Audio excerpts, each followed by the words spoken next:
My name is Faisal Abbas. I'm the editor-in-chief of Arab News. Watch me with Dad. We are here to talk about the media industry. We're here to talk about professional challenges, personal development, and the importance of never remaining in your comfort zone.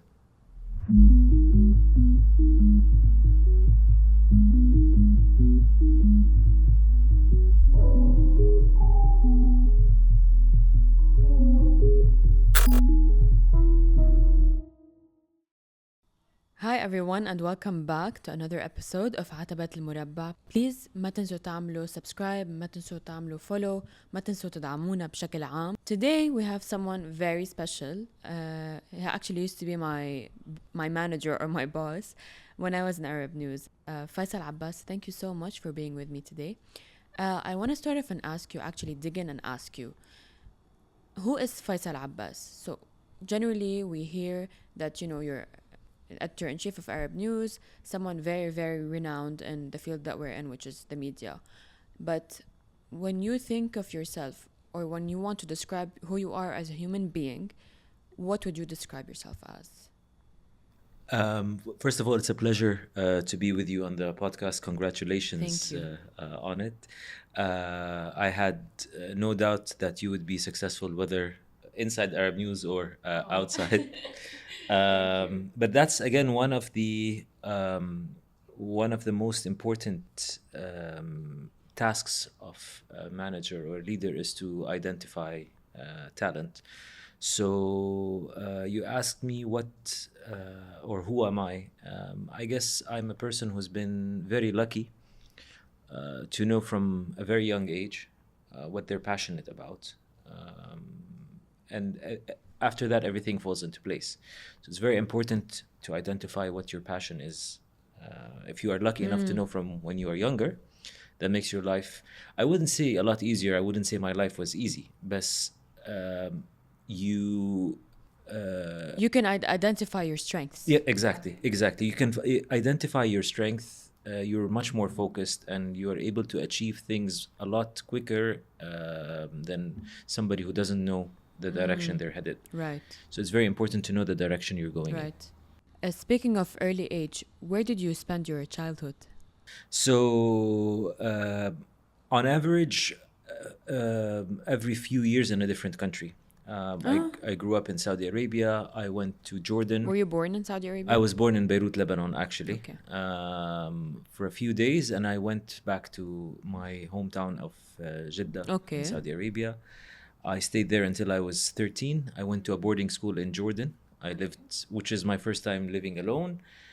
And then I lived 4 years in Jordan, and then I went to Lebanon for university, which was also the beginning of my professional career.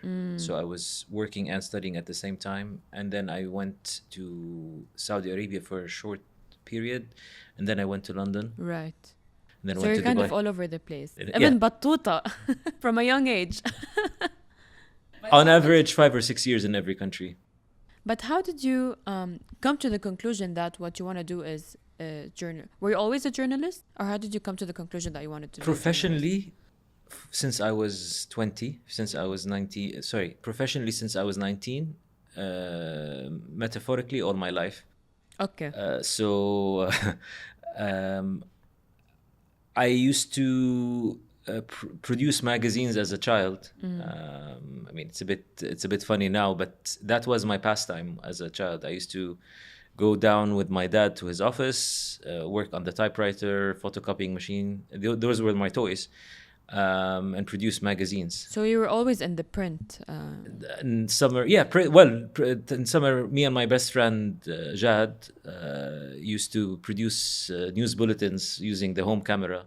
That's so ambitious. Well, yes. I mean, very early days, like the dinosaur grandfather of the podcast. And amazingly, we work together now again. So amazing. So it's amazing.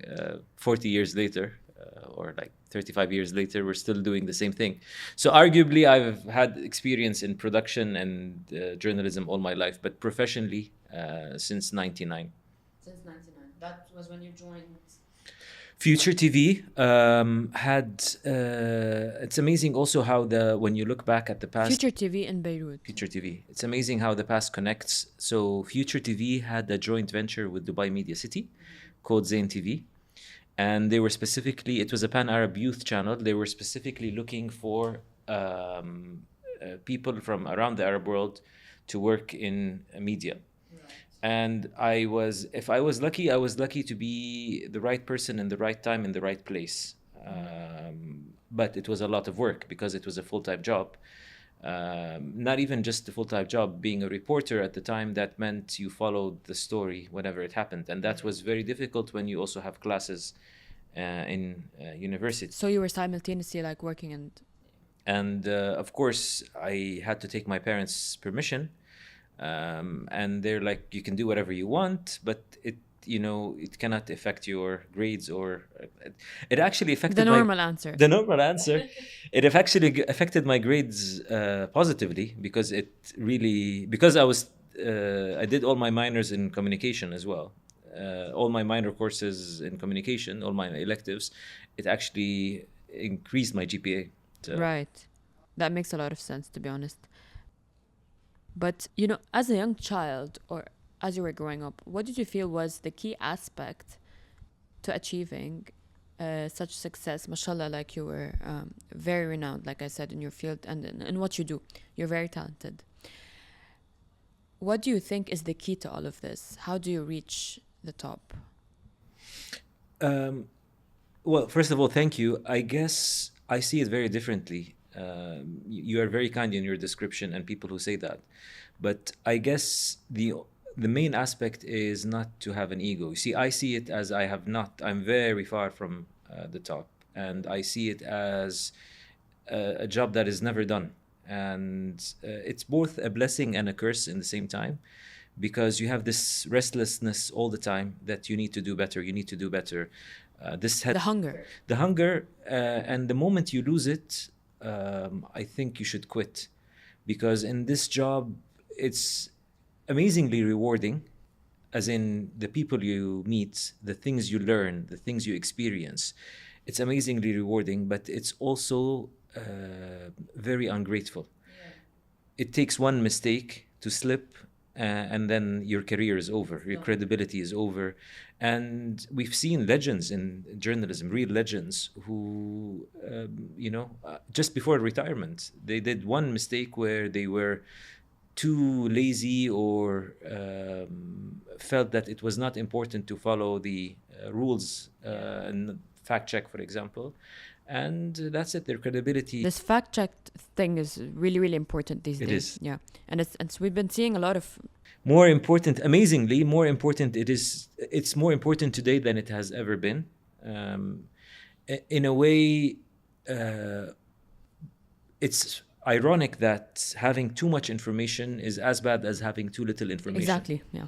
So my argument has always been, I'm an optimist by nature, but my argument has always been for people who say journalists will be out of jobs. My argument is actually there couldn't be a more important time to be a journalist than the times that we are living now today. So you're saying AI is not going to steal our jobs? Actually, no. You would still need journalists to fact check AI. AI, as much as it's important, it still suffers from hallucinations, and they're quite serious because people are treating it as gospel, and that for me is the reason why you need journalists. When people believe blindly in something, you always need that person who's going to ask the question or try to double check. Yes. And the one thing you learn doing this job is there's always another side of the story, and there's always more. 100%. There's always more to find out. Is there a turning point or an event that happened with you in life where you felt like, okay, this is what made who Faisal is today? Yeah, absolutely.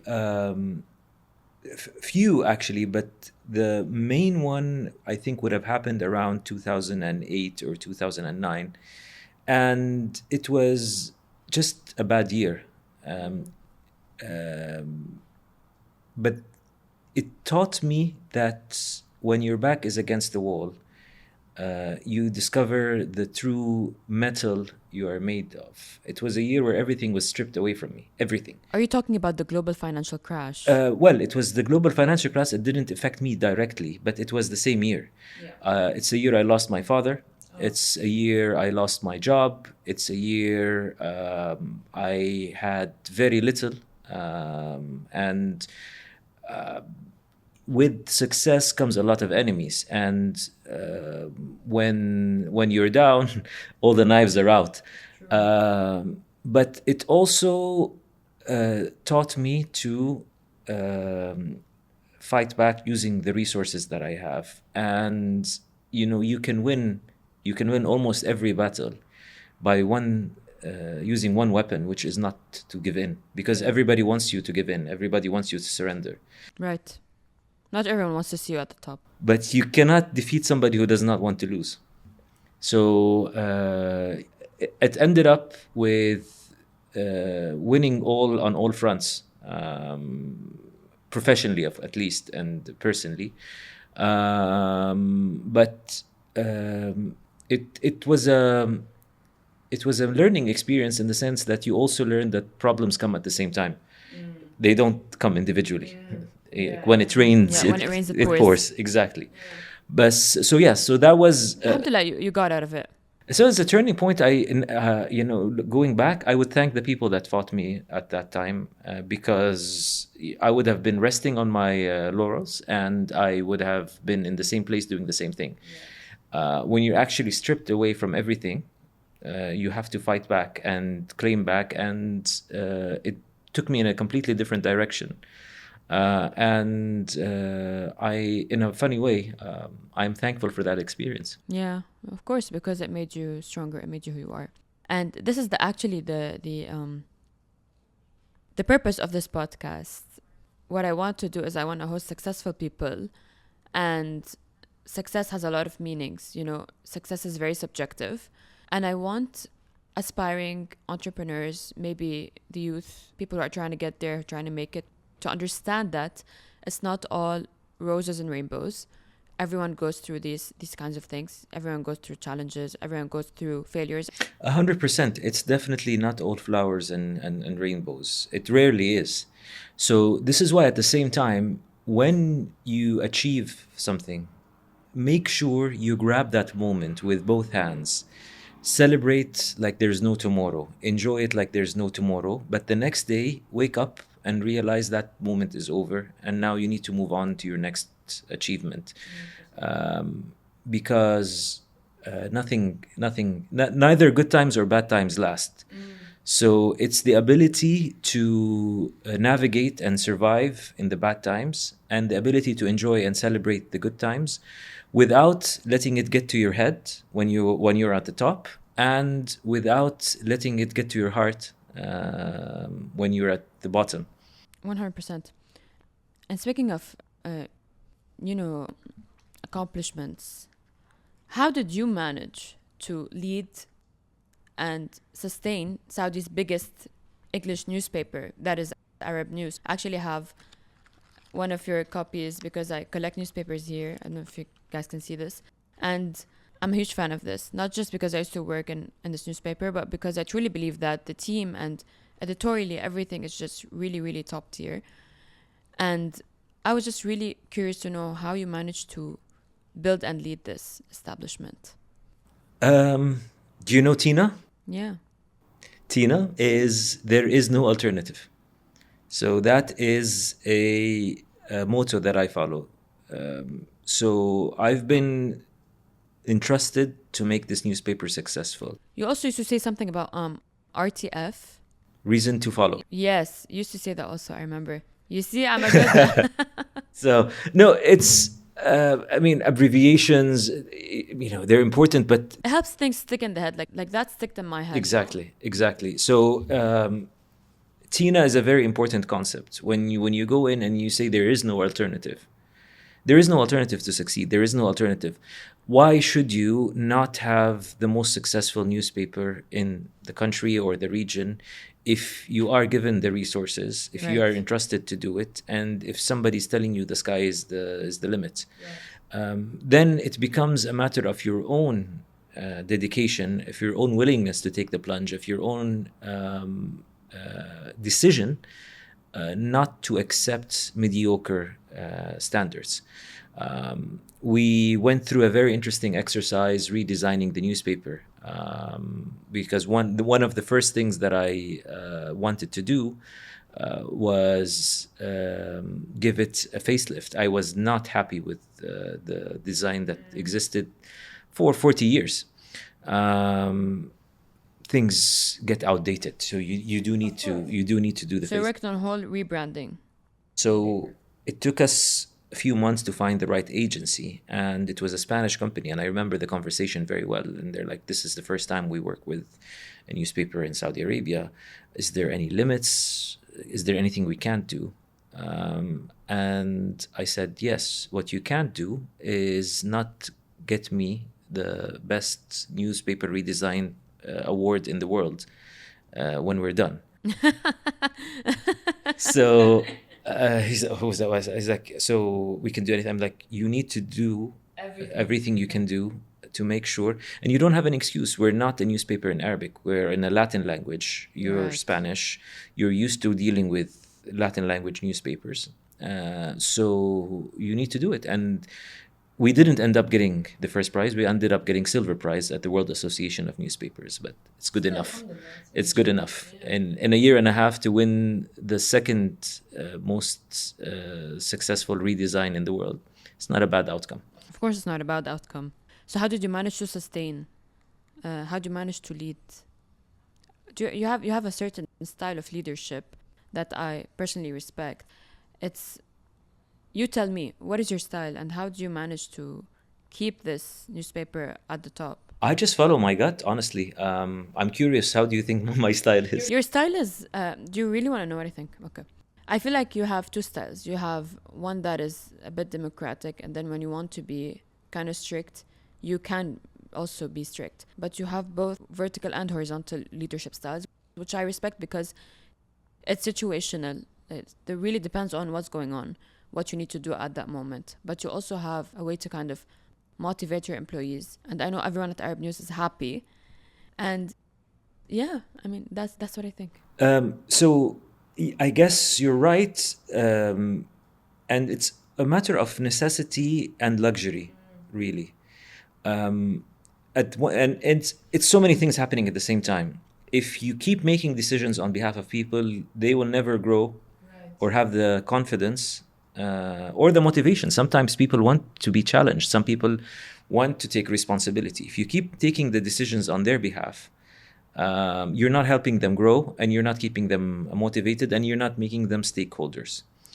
At the same time, if you let go too much, then the ship will be steered in so many different directions at the same time. So you need to remember, everybody needs to remember, you're the captain of the ship. They are sailors or deputies or section heads that have particular responsibilities. And then you have the emergency situation if there's a very sensitive story or breaking news happening. And this is where you go in and you say, everybody hands off, step away from the steering wheel. I'm doing this now. So it's very, it depends on the circumstances, really. It's circumstantial. Yeah. All right. So you're from Saudi Arabia. And Saudi is currently undergoing immense change and reform. And as someone who was born in the kingdom also, I can see the difference of before and right now, and I can see where it's headed in the future. How do you see the 2030 vision? How do you see it headed? Do you feel like it has some strong points and maybe some weak points? And how do you justify them? Absolutely. So, as I said in the very beginning when we were discussing, I lived most of my life abroad. In fact, when I came back to edit Arab News in 2016, it had been exactly 20 years out of the country. My first column was called The Return of the Prodigal Son. And I had no idea at that time. I mean, these were the early days of the transformation, and I was impressed with... I think it was a year before, no? When you joined Arab News. Yes. Yeah. So a few months, actually.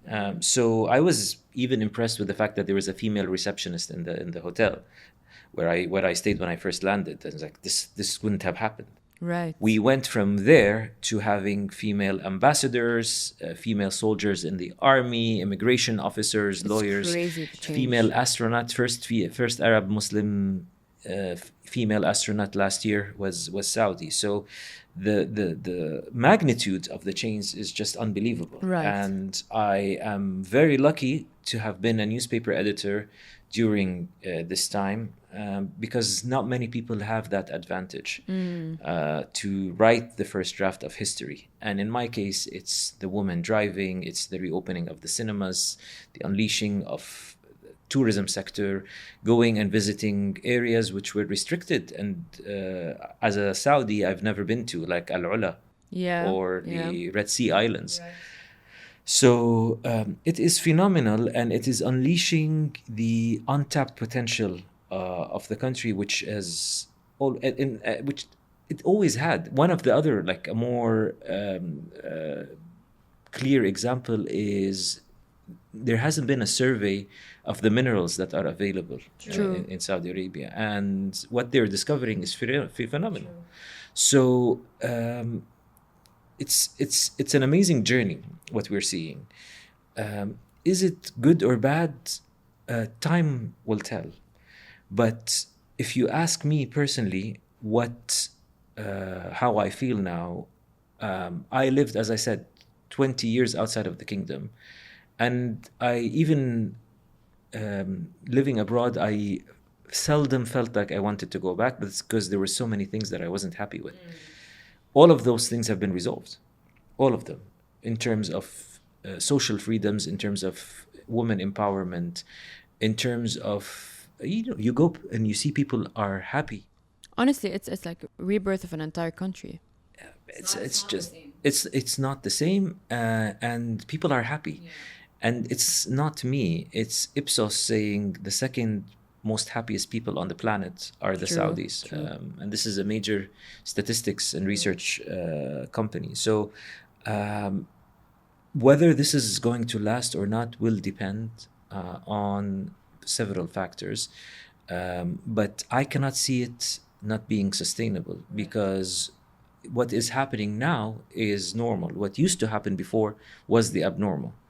And the abnormal lasted for 40 years, but then it had to change. So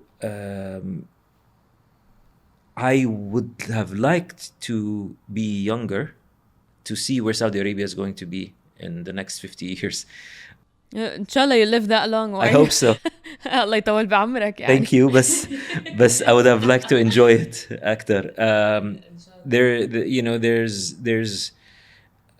There's a period that's just, transitional. No, there's a period that has just gone, that we all could have thrived, enjoyed the country a lot more. Yes. But I'm very happy for the new generation, and I think they should be very proud. We should always be very proud, but they should be very proud that the country has managed to reform so much in so little time. So little time. It's crazy. It's crazy.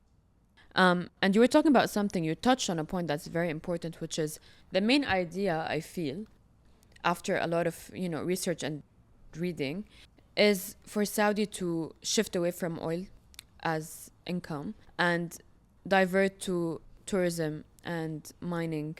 I was speaking to His Excellency Bandar Al-Khurayi around a year ago, and he said it's going to be the biggest sector after tourism and oil. So it's going to be really important. But what do you feel about the media sector in Saudi? What is the future looking like in that aspect as someone in the field? Look, there has been a dip in Saudi media capabilities. This is not the norm. Saudi Arabia was a latecomer to the media industry compared to countries like Iraq, Egypt, and Lebanon. But we have to remember also that Saudi Arabian media were pioneers in pan-Arab journalism.